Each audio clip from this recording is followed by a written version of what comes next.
We are learning disturbing new details about a Phoenix body donation company accused of disrespecting the dead and lying to family members. A warning right off the top. Some of the details in this story are disturbing and graphic. Joe Dana has been learning more today about the body donation scam after going through a recently released FBI report. It was a secret shielded by cardboard and silence when the FBI raided the Biological Resource Center in East Phoenix 5 years ago. Now the secret is out, and it's worse than many realized.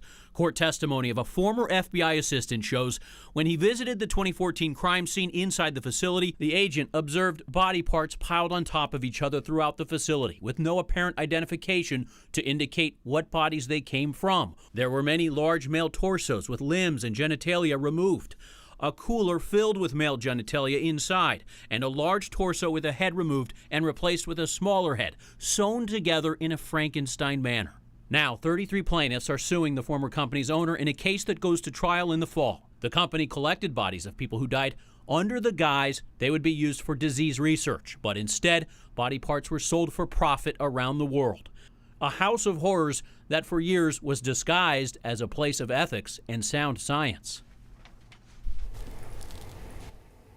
There are legitimate facilities out there that preserve and sell cadavers to medical schools and companies. Back in 2015, Stephen Gore was sentenced to a year of jail and several more years of probation.